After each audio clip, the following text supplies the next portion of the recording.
Well, good day and welcome. This is Shane and my week 5 update blog on my current round of cancer treatment. Been a pretty busy week, a lot going on both in terms of the hospital and appointments. We had a couple of visitors and catch-ups, and you'll see that the Prado's back as well from the crash repairs. Bit of a Kardashian rear end tuck and tidy, so we're back in business there with that carbo.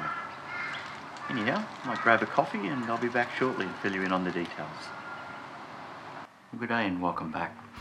As I mentioned, this is just past the end of week 5 out of my 7 weeks of treatment. Been a really busy week actually. I'll try to make this week's update a little quicker because I'd spent quite a bit of time last week explaining about chemo and the like. If I maybe walk us through a typical week. So on a Monday, have the daily radiation dose, and we normally catch up with the radiation oncologist. They track how you're going in terms of symptoms and treatment side effects. So Mondays normally take a few hours. By the time we drive across, you get there, park, check in and wait for the radiation oncologist, and then wait for your turn on the radiation machine. Tuesdays are a relatively quick affair. In and out just for radiation. Wednesdays I go in for my weekly pick dressing. Blood test is taken so that that's ready for the following day's chemo and the daily radiation dose. So again, usually a few hours on a Wednesday, particularly with the pick dressing and blood test because that part of the hospital can be quite busy. Thursday this week was a big day, nearly 10 or 11 hours altogether by the time we drove across. I had an ENT specialist appointment where they have a talk to you and usually put an endoscope up my nose and look down in the back of my throat. Now I ended up in the ENT system about 18 months ago. After my initial round of treatment, I had a complication that caused my throat to be closing up, and I was waking up at night unable to breathe until I could really force myself to relax and get my airway open. After a week or two of that and really poor sleep, and I woke up on a Sunday morning and said I just can't keep doing this, and we went up to emergency. And interestingly, I'd been talking to the radiation oncologist and others about this problem, and I guess they sort of just put it down to symptoms of radiation and chemo, and I think they become a little battle hardened to people with these sort of side effects. Went into emergency and there was an ENT specialist happened to be there, and of course he was comparing me to a normal person, and what he thought was quite an urgent situation, and I was admitted for a week, put on steroids and antibiotics to bring what turned out to be an infection under control and enable my airway to open again. Luckily at that stage I was still on a peg tube for feeding and nutrition. And ever since then I've been in the ENT system in terms of a 3-monthly follow-up. And I find that really reassuring to have an independent set of eyes keeping an eye on me. And in fact it was an ENT specialist who found the lump that led to the surgery to have all of my lymph system removed, and that lump turned out to still contain cancer, which is now why I'm back in treatment.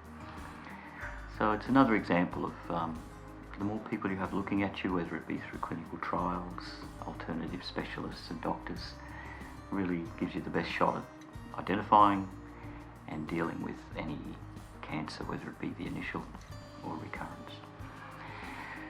So Thursday we finish with the ENT specialist, then we go over to the medical oncologist, who is the doctor who looks after your chemotherapy dosing. That normally takes, in this case, an hour waiting because I was running late, and really only a 5 or 10 minute talk to the doctor. He's quite happy.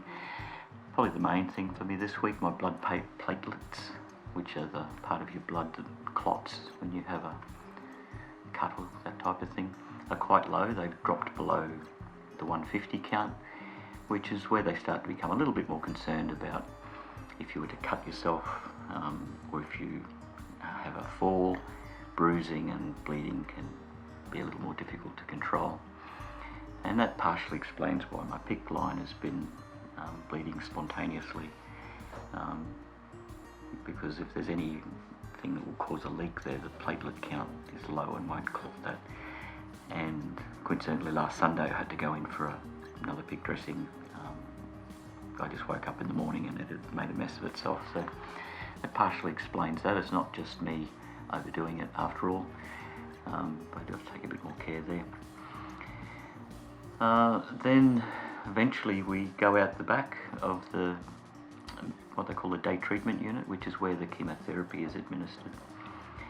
And as I mentioned last week, there's about a 3 to 4 hour process to push those 3 litres of fluid through me. So we arrived at the hospital just after 8 in the morning, and we didn't leave until after 6. So it was a relatively long day. But the upside of the day, we caught up with my daughter Imogen and boyfriend Keelan and had dinner, and made it a long day, but it was really good to catch up with them. Friday was relatively routine. It's just the daily radiation again. Sorry, I forgot to mention, after the chemo I still had to have the daily radiation dose on Thursday. So yeah, made it a long day. So yeah, Friday relatively routine, daily radiation dose again, a meeting with the dietitian, and thankfully I'm finding that although I'm nauseous, eating actually, the process of eating suppresses that nauseous feeling, so I'm actually eating more than most people in my situation, and have gained a little bit of weight, which is unusual for somebody with head and neck cancer treatment. Also met with a speech pathologist. They just want to keep an eye on swallowing function and make sure that the radiation isn't upsetting swallowing function too much. And probably another 3 or 4 hour visit to the hospital on Fridays. So I'm through that, and we have a long weekend here in Australia, most of the football grand finals, so whoever you're going for, I hope they win. My son came around yesterday and mowed my lawn for me, so thanks Lockie. There are all those little things that just help you get through. Particularly my left arm's sort of relatively weak because of this nerve damage we've talked about. My right arm's got the PICC line that's prone to leaking, so to have somebody come and do that sort of job for me just takes a bit of pressure off. So in terms of how I feel this week, it's definitely starting to stack up. That nausea is ever present. I haven't got to the point of needing to vomit yet, but every day I'm using that anti-nausea medication just to suppress, just to feel a little more comfortable. And as I say, thankfully eating, the process of eating actually helps for a while. So getting through that. And the other thing people in my situation talk about is the radiation fatigue. It's something that's relatively well documented in terms of the impact that it has on you, but I can't find a lot that really narrows down and nails exactly what causes it. But it's a really deep bone level weariness and heaviness that people going through radiation treatment often encounter. Just makes it a little hard to concentrate. I'm not having nano naps during the day. I try not to, otherwise I don't sleep well at night. But yeah, definitely it's hard to get moving, and always make the effort, whether we take the dogs for a walk or go and poke around something in the yard. I think it's important to try and keep moving, even though I can't do strenuous activity. Just to get up and keep moving, I think is a good thing, as best I can. Other than that, I think I'm doing okay. We're still trucking along. I've got 8 more radiation sessions and 1 more chemo session. And being the long weekend, I get a 3-day break, which is good. It'll allow my skin maybe to just catch up a little bit. I did promise I'd do a few tips and tricks for surviving radiation. I'll do that in this coming week, particularly now that skin damage from the radiation is certainly becoming much more noticeable. I'll talk a little around that and a few tips maybe to also help with looking after your skin and the fatigue issues around radiation.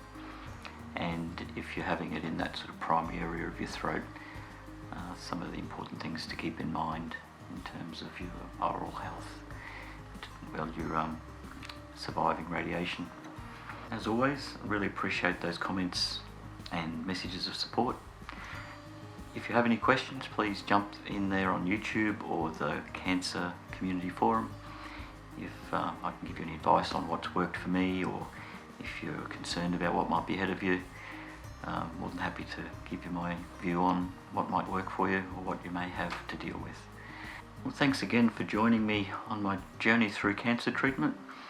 Long weekend, hopefully you're either getting to catch up with your football team grand final, or even better would be to be out camping somewhere, beautiful weather at the moment, and certainly something that I'm looking forward to getting stuck back into.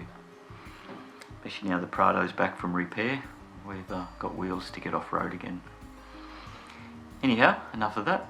I'll see you in a few days' time with an update after my 6th week of treatment, and hopefully I'm still travelling as well as I am now.